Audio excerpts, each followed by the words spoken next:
Chapter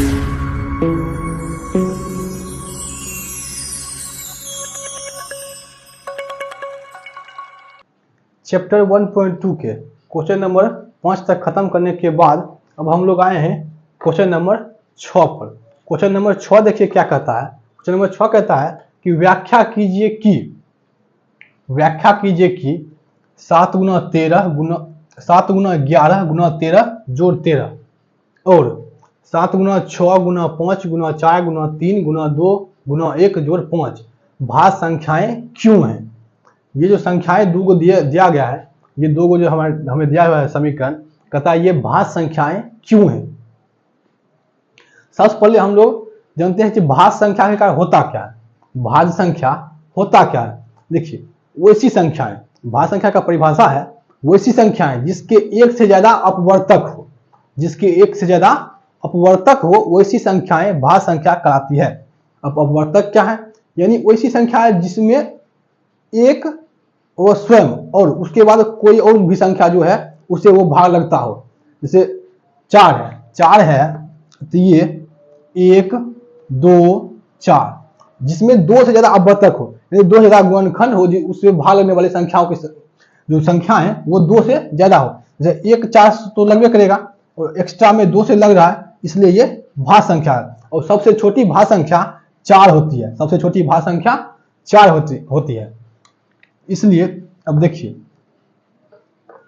सबसे छोटी भाज्य संख्या 4 होती है। अब यहाँ पर भाज्य संख्या क्यों है, इसके लिए हमें एक लाइन लिखना पड़ेगा, जानना पड़ेगा कि वो संख्याएं, वैसी संख्याएं जो अभाज्य संख्या के गुणनखंड के रूप में लिखी हुई है वो संख्याएं भाज्य संख्या होगी। यानी वैसी संख्या, कोई भी संख्या दिया हुआ है वो अगर अभाज्य संख्या के गुणनखंड के रूप में लिखा हुआ है तो वो भाज्य संख्या होगा।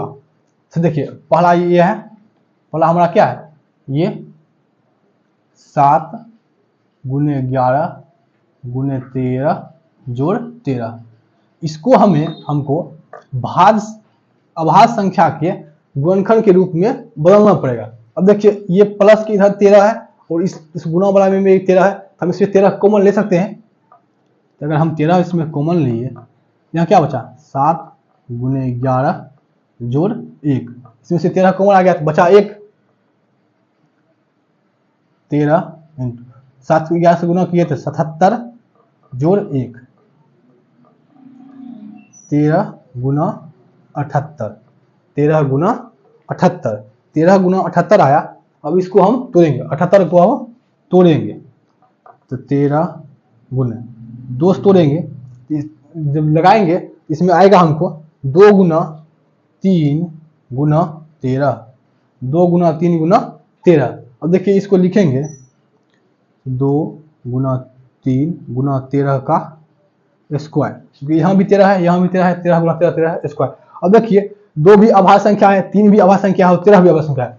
अब देखिए ये संख्या अभाज्य गुणनखंड के रूप में आया, ये अब जब अभाज्य गुणनखंड के रूप में आ गया इसलिए यह संख्या भाज्य संख्या होगा। हम लिख देंगे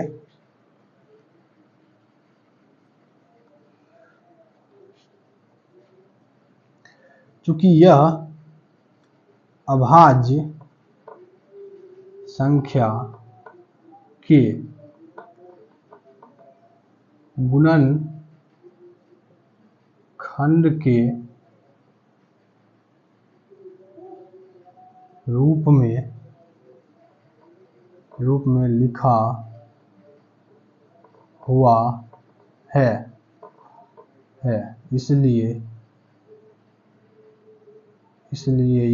हुआ है इसलिए यह भाज्य संख्या है। यहाँ लिख देंगे हम नीचे में कि चूंकि यह अभाज्य संख्या के गुणनखंड के रूप में लिखा हुआ है इसलिए यह भाज्य संख्या है। अब इसके देखते हैं 2 नंबर को। अब किसकी बारी है, इस 2 नंबर की, ये लिख लीजिए आप।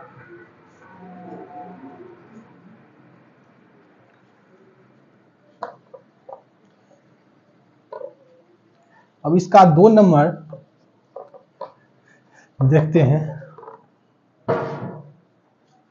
इसका 2 नंबर देखिए, इसका 2 नंबर है लिखा हुआ 7 गुना 6 गुना 5 गुना 4 गुना 3 गुना 2 गुना 1 जोड़ 5।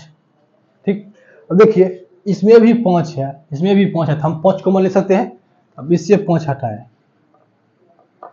तो क्या है 7 गुना 6 गुना 5 तो कॉमन ले लिए, तब 4 गुना 3 गुना 2 गुना 1। ठीक, अब यहाँ पर जोड़ देखिए, यहाँ से तो 5 कॉमन ले लिए, यहाँ बचा 1। अब इसको करेंगे 5 गुना। अब इसको देखिए जब हम लोग तोड़ेंगे गुना करेंगे, इसको जब गुना करेंगे तो हमको आएगा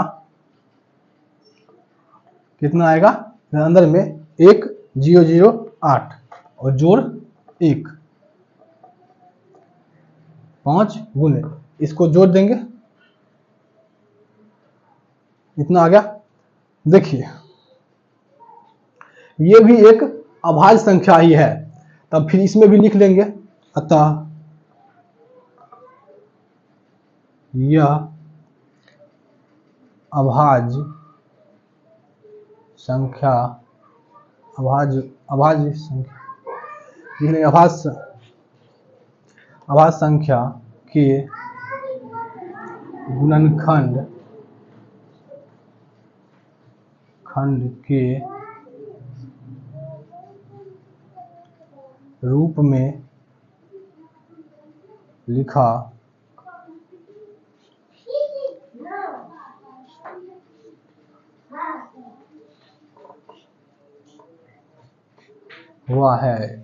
हुआ है, इसलिए यह भाज्य संख्या है। लिख देंगे, अतः यह अभाज्य संख्या के गुणनखंड के रूप में लिखा हुआ है, इसलिए यह भाज्य संख्या है। ठीक है, तो लिख लीजिए। अब हम लोग क्वेश्चन 6 के बाद क्वेश्चन नंबर 7 पर आए हैं। क्वेश्चन नंबर 7 देखने में इतना बड़ा है, लेकिन इसका आंसर उतना ज़्यादा बड़ा है नहीं, छोटा ही है। अब देखिए क्वेश्चन कहता क्या है, क्वेश्चन का अर्थ, इसका जो मतलब है वो छोटा ही है, सिर्फ लिखने का तरीका जो है क्या करेगा, लिखने में थोड़ा बड़ा लिख दिया है। कहता है किसी खेल के मैदान के चारों ओर एक वृत्ताकार पथ है, इस मैदान का एक चक्कर लगाने में सोनिया को 18 मिनट लगते हैं, जबकि इसी मैदान का एक चक्कर लगाने में रवि को 12 मिनट लगते हैं। मान लीजिए कि वे दोनों एक ही स्थान और एक ही समय पर चलना प्रारंभ करके एक ही दिशा में चलते हैं, कितने समय बाद वे पुनः प्रारंभिक स्थान पर मिलेंगे। कहता है कोई एक मैदान है, उसके चारों ओर वृत्ताकार एक पथ बना हुआ है। ठीक, उस पर सोनिया नाम की एक लड़की है, उसको उसका एक चक्कर लगाने में 18 मिनट लगते हैं, और रवि नाम का एक लड़का है, उसको 12 मिनट लगते हैं।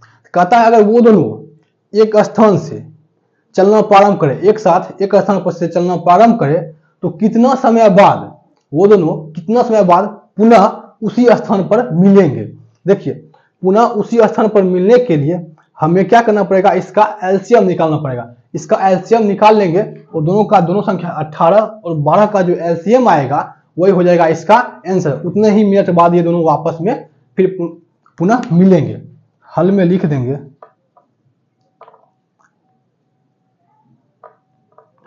पुनः